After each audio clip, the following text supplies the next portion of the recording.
വളരെ പ്രധാനപ്പെട്ട ഒരു രേഖ 24 ലഭിച്ചു. മുനമ്പം ഭൂമി കേസിൽ ഒരു സുപ്രധാന രേഖയാണത്. തിരുവിതാംകൂർ സർക്കാർ 1901 തയ്യാറാക്കിയ സെറ്റിൽമെൻറ്റ് രജിസ്റ്ററിൻ്റെ പകർപ്പാണ് നമുക്ക് ലഭിച്ചത്. ഇത് പ്രകാരം മുനമ്പത്തെ തർക്കഭൂമി പുഴപ്പുറമ്പോക്കാണ്.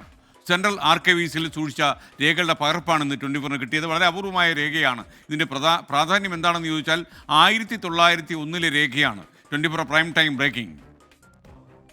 സർക്കാരിൻ്റെ പുഴ പുറമ്പോക്ക് ഭൂമിയാണ്.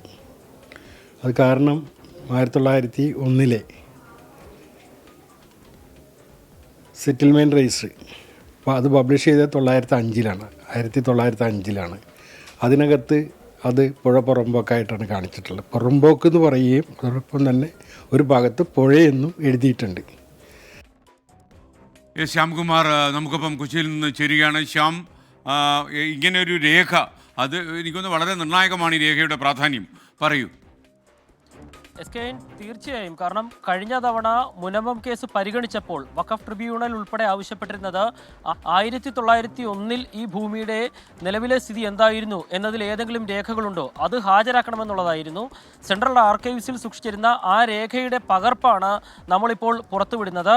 അതിൽ തിരുവിതാംകൂർ സർക്കാരിൻ്റെ ആ രേഖയിൽ പറഞ്ഞിരിക്കുന്നത് നിലവിലുള്ള 560 ഏക്കർ 39 സെൻറ്റ് ഭൂമി അന്ന് പുഴപ്പുറമ്പോക്കായിരുന്നു എന്നുള്ളത് ആ രേഖയിൽ വളരെ വ്യക്തമായി തന്നെ സൂചിപ്പിച്ചിട്ടുണ്ട്. സമരസമിതിയും ഏകദേശം ഇതേ അഭിപ്രായം തന്നെയാണ് നേരത്തെയും ഉന്നയിച്ചിരുന്നത്. ഏതായാലും തിരുവിതാംകൂർ സർക്കാർ തയ്യാറാക്കി സൂക്ഷിച്ച ആ രേഖ അത് കോടതികളിൽ പോലും എത്തിപ്പെടാത്ത വാദം, ഈ കേസിൻ്റെ വാദം പലതവണ നടന്നപ്പോൾ കോടതിയിൽ എത്തിപ്പെടാത്തൊരു രേഖയാണ്.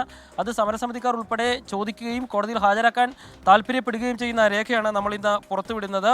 ഏകദേശം ഈ കേസുമായി ബന്ധപ്പെട്ടുള്ള വളരെ നിർണായകമാകുന്ന ഒരു രേഖ കൂടിയാണ് ഇന്നിപ്പോൾ സെൻട്രൽ ആർക്കൈവ്സിൽ നിന്ന് ഈ ലഭിച്ചതിൻ്റെ നമ്മളിപ്പോൾ പുറത്തുവിട്ടിരിക്കുന്നത്. ഏതായാലും മുനമ്പം കേസ് അതിനിർണായകമായി പോകുമ്പോഴാണ് നേരത്തെ വഖഫ് ട്രിബ്യൂണലും സമരസമിതിയും ഒക്കെ ആഗ്രഹിച്ച അല്ലെങ്കിൽ കൊണ്ടുവരണമെന്ന് ആവശ്യപ്പെട്ട ആ രേഖ സർക്കാരിൻ്റെ കൈവശമുള്ളത് തന്നെ നമ്മൾ പുറത്തുവിടുന്നത്.